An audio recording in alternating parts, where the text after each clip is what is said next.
Let me end with a final Valentine's reflection. One of my favorite scenes in movies is the final scene of Blow Up, and it's not really a spoiler because it comes after the plot is resolved, and it's almost a coda, a commentary on the plot.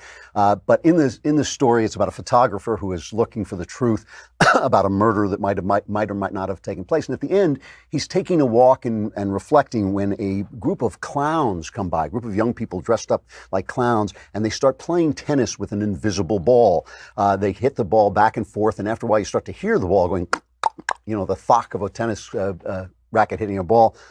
And then it rolls away. The imaginary ball rolls away. And they start pointing to the hero, saying, pick up the ball, and throw the ball back.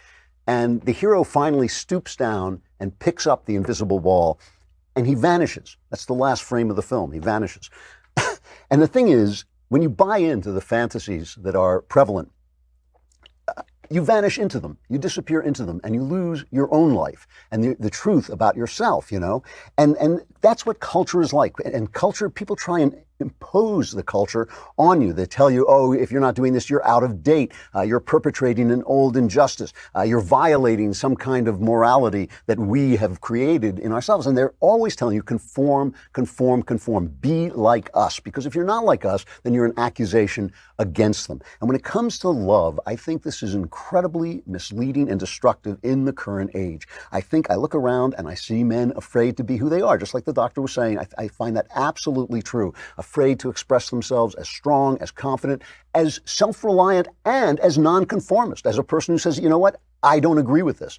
I don't agree with this. I hear young men saying, oh, I don't want to say that. I don't want to say this. I don't, and that is the opposite of manhood. I mean, manhood is the ability to be yourself and express yourself and to have integrity about who you really are. And I see women, I talked about this yesterday, and I hope some of you will write in and talk to me about it. I see women dedicating themselves to lives that I am almost virtually certain are going to leave them unfulfilled and unhappy, because that is what that is the fantasy of the society around them, telling them what they should do. That's the life that a very few number of angry, lonely, bitter feminists want for them, and therefore have to impose on them, or otherwise they are an accusation against them.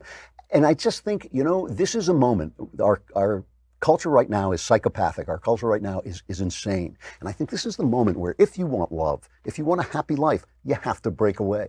If you want love, you have to consult your own desires. You have to consult your own personality. You have to have the courage to say, this is the life I am going to lead. And it's helpful if you can find people who will live that life with you. But all the lies that are told in the news media, all the lies that are told by Hollywood, all the lies that are told you in the university, not one of them, if you add them all together, all of those lies put together do not make up a single truth.